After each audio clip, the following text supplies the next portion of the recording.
کوئی بھی ایک ٹیلی کمیونیکیشن کمپنی آتی ہے وہ مجھے نوٹس دیتی ہے کہ ہم یہاں بھائی جی آپ کے گھر پہ یہ لگانا چاہ رہے ہیں، انڈائریکٹلی ہم آپ کے گھر پہ قبضہ کرنا چاہ رہے ہیں، تو 30 دن میں آپ جناب ہمیں جواب دیں، اور 30 دن میں کہتا ہوں کہ بھائی میں نہیں کرتا تو وہ جناب مجھ پہ ایکشن ہو جائے گا اور الٹا مجھے جناب 5 کروڑ مجھے ہی دینا پڑے گا۔ اس ڈراؤنے بل کے تحت پہلا ٹیلی کام ٹاور وفاقی وزیر برائے information and technology Shiza Fatima صاحبہ کے گھر لگایا جائے۔ شہزاد بھائی، پہلے ہم دیکھتے تھے کہ جو قبضہ مافیا والے ہیں انہوں نے بڑی بڑی مونچھیں رکھی ہوتی تھی، کسی کے پاس ڈنڈے سوٹے ہوتے تھے، لیکن اب پچھلے کچھ دنوں سے ہم سن رہے ہیں کہ یہ جو قبضہ مافیا ہے یہ کسی صورت میں نیشنل اسمبلی تک پہنچ چکا ہے اور وہاں سے بل بھی منظور ہو گیا ہے ٹیلی کمیونیکیشن کمپنیز کہ وہ 30 دنوں کے نوٹس میں کسی کی بھی پراپرٹی خالی کرا سکتے ہیں۔ اگر کوئی انہیں اپنی پراپرٹی حوالے نہیں کرے گا، آگے سے پروٹیسٹ کرے گا تو اسے 5 کروڑ تک کا جرمانہ ہوگا۔ اس پہ آپ کیا کہنا چاہیں گے؟ دیکھیں، اس ملک میں پہلے تو ہر قسم کی ایلیٹ اور ہر قسم کے سرمایہ دار اور ان کا تحفظ تو یہ اسمبلیاں ہماری کرتی آئی تھیں، یہ تو سب کو پتہ ہے۔ غریب کے لیے یہاں کوئی بل پاس نہیں ہوتا، مزدور کے لیے یہاں کوئی بل پاس نہیں ہوتا، کسان کے لیے یہاں کوئی بل پاس نہیں ہوتا۔ یہاں تو حکمران جو ہیں کسان کو مافیا کہہ دیتے ہیں، جبکہ جو مافیاز والے بل ہیں جو ابھی پریکٹیکلی سامنے آئے ہیں وہ یہ ہیں۔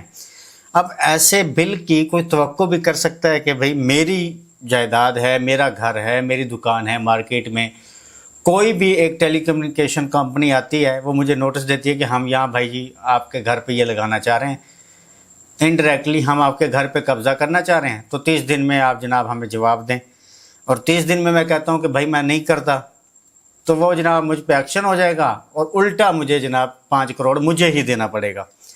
اب تو ایسٹ انڈیا کمپنی والے صاحب کر رہے ہیں جس طرح سے انہیں چھوٹ دی گئی تھی، پھر جو ہوا تاریخ میں لکھا گیا۔ تو یہاں تو خیر جو جتنی بڑی بدماشی ہے اتنی بڑی چھوٹ ہے ہمارے ہاں۔ تو ہمارے ہاں جتنی آپ دیکھیں کہ ٹیلی کمیونیکیشن کمپنیوں نے پیکیجز کے اور اس میں کس طرح سے اندھا دھند مچایا ہوا، کوئی پوچھنے والا، کوئی ان سے پوچھنے والا نہیں ہے کہ یہ کیا ہے، کون سا ٹیکس لگا رہے ہیں، کتنا بیلنس آیا ہے، کتنے پیکیج لگا ہے، کوئی نہیں ان کو پوچھے گا۔ اور دوسری بات یہ ہے کہ جب آپ دیکھتے ہیں کہ شیزہ فاطمہ صاحبہ سے پوچھا ہے، شیزہ فاطمہ صاحبہ اس کو آئیں بائیں شائیں تو کر رہی ہیں کہ نہیں اس بل کا مقصد یہ نہیں تھا، بل وہ ہو جائے گا، درست ہو جائے گا، جبکہ جو حقیقی بل کی جو لکھائی ہے، جو پہلے ڈیفینیٹلی جو ہے اسمبلی کی قائمہ کمیٹی میں گیا ہوگا، وہاں ڈسکس ہوا ہوگا، بقول شیزہ صاحبہ کہ نوید قمر صاحب پیپلز پارٹی کے، انہوں نے کچھ ترمیم بھی کروائی، لیکن اس کے بعد پھر آیا ہے۔ لیکن وہ یہ کہہ رہی ہیں کہ نہیں اس کا مطلب یہ نہیں ہے، وہ جو ایگریمنٹ کریں گے وہ ہوگا، جو ایگریمنٹ سے پھرے گا وہ ہوگا، کہ بھئی یہ یوں نہیں ہے۔ حالانکہ ایسا نہیں، بل میں تو سیدھا سیدھا ہے کہ بھئی جو انکار کرے گا سیدھا سیدھا ہم اس پر 5 کروڑ روپے کا لگا دیں گے۔ تو اس ملک میں سب سے بڑا یہ رہا ہے کہ یہ تو ایک سامنے آ گئی نا چیزیں، اور اس کا کریڈٹ رؤف کلاسرا صاحب کو جاتا ہے کہ رؤف کلاسرا صاحب نے اس کو سامنے لائے۔ اب رؤف کلاسرا صاحب جو ہے نا، انہوں نے بڑی زبردست تجاویز دی ہیں، وہ میں اپنے ناظرین کے سامنے، عوام کے سامنے پڑھنا چاہوں گا۔ اور بل جو ہے نا وہ پاس ہو جانا چاہیے سینٹ سے بھی۔ آپ کو پتہ ہے کہ قومی اسمبلی سے پاس ہوا ہے، سینٹ میں یہ اٹک گیا ہے کیونکہ اس کا واویلا شروع ہو گیا تھا، تو پاس ہو کے اس کا امپلیمنٹیشن جو ہے نا وہ یہاں سے شروع ہونا چاہیے۔ رؤف کلاسرا صاحب کہتے ہیں اس ڈراؤنے بل کے تحت پہلا ٹیلی کام ٹاور، مشینری، تعمیرات وغیرہ وفاقی وزیر برائے information and technology Shiza Fatima صاحبہ، وفاقی سیکرٹری زرار ہاشم خان کے گھر لگایا جائے۔ ان کے بعد وزیر قانون اعظم نذیر تارڑ، لا سیکرٹری راجہ نعیم اکبر جنہوں نے مسودے کو ویٹ کیا، کابینہ سیکرٹری کامران علی افضل جنہوں نے بل کی سمری کابینہ سامنے پیش کر کے منظوری لی، وزیر اعظم شہباز شریف، ڈپٹی وزیر اعظم اسحاق ڈار، ان کی کابینہ کے درجنوں وزیر جنہوں نے پارلیمنٹ میں پیش کرنے کی منظوری دی، قومی اسمبلی کی قائمہ کمیٹی برائے آئی ٹی کے چیئرمین امین الدین سمیت 15 ممبران جنہوں نے اس بل کو کلیئر کیا، اور سب سے بڑھ کر اسمبلی کے 340 ایم این ایز جنہوں نے بل پاس کر کے سینٹ میں منظوری کے لیے بھیجا۔ ان سب کے گھروں کے آگے ٹیلی کمپنیوں کے ٹاور لگوائے جائیں اور انکار پر قانون کے تحت 5 کروڑ روپیہ جرمانہ وصول کیا جائے۔ یہ وہ تجویز ہے جس پر عمل ہونا چاہیے۔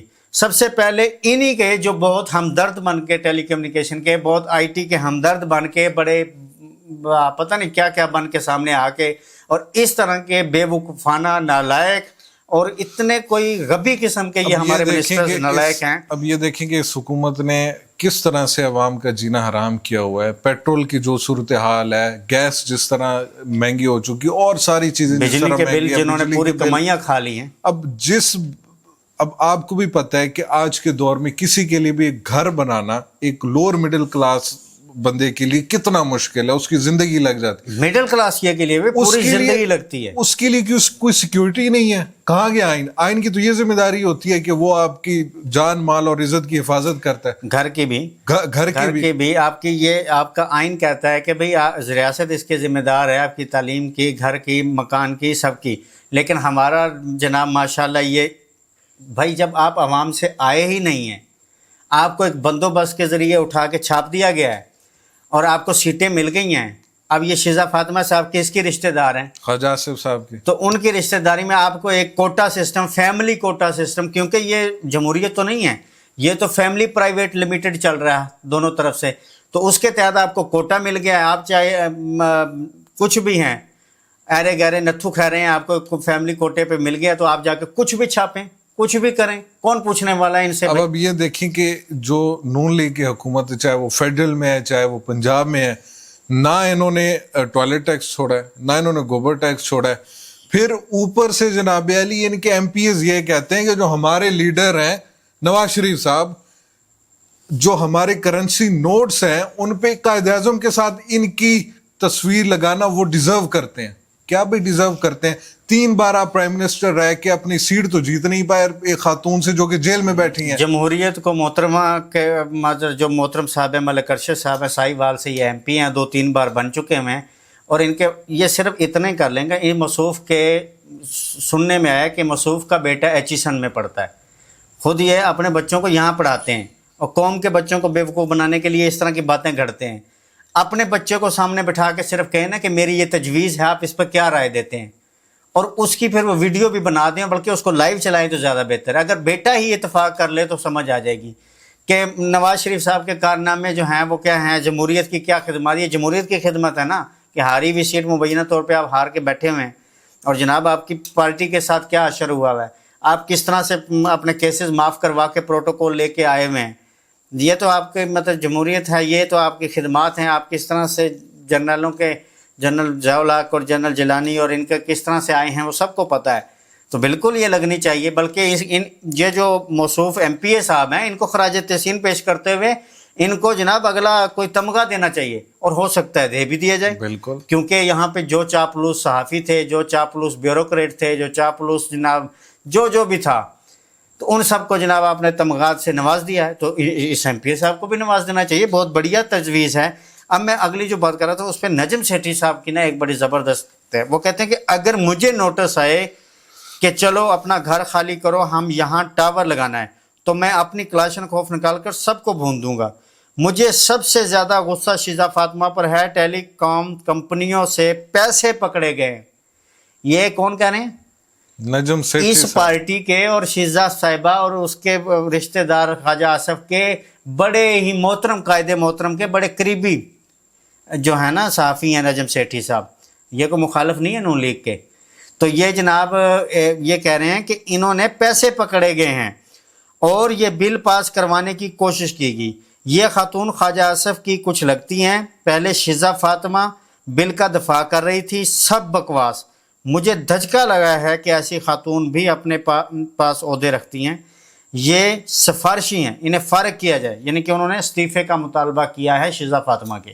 یہ درست بات ہے. اب جس طرح کے ایم پی اے جناب نوٹ پہ میاں صاحب کی شکل, اور آپ ابھی بجٹ میں تازہ معاملہ جو 70 سال کے منصوبے ہیں پاکستان کے, ان میں بھی جناب یہ مریم نواز شریف پروجیکٹ, یہ نواز شریف پروجیکٹ, یہ شہباز شریف پروجیکٹ, یہ محترمہ جناب کلثوم نواز پروجیکٹ, پوری فیملی پرائیویٹ لمیٹڈ کے جناب چہرے چھپا دیے جائیں, ان کے نام رکھ دیے جائیں. یہ ملک ان کے باپ کی جاگیر بن چکی ہوئی ہے. جو 70 سال سے منصوبے چل رہے ہیں, جو بیسک ہیلتھ یونٹس تھے, کلینکس تھے, جو پچھلے 50-60 سال سے ہر گاؤں میں یا قصبوں میں لگائے گئے تھے, وہ مریم نواز کلینکس ہیں. کس بیس پر, کون سا کارنامہ ہے, کون سی ایکسٹرا ایفرٹ ہے؟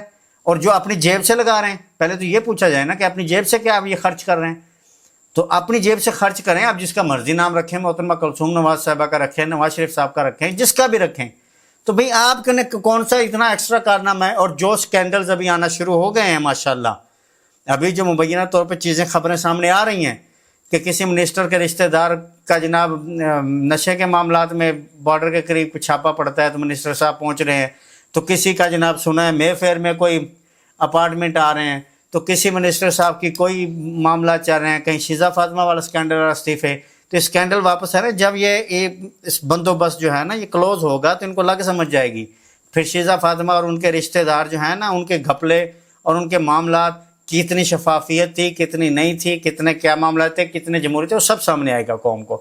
نہیں، نہ یہ قوم سے آئی ہیں، نہ یہ عوام سے آئی ہیں، نہ انہیں درد ہے، یہ چاہتے ہیں کہ ہمارے ذریعے یا کمپنیوں کے ذریعے یا بیوروکریسی کے ذریعے یا جس بھی ذریعے سے اس قوم کے سانسوں پر بھی ٹیکس لگا دیا جائے، گوبر ٹیکس لگ گیا، ٹوائلٹ ٹیکس لگ گیا، سانسوں پر بھی ٹیکس لگائیں گے یہ۔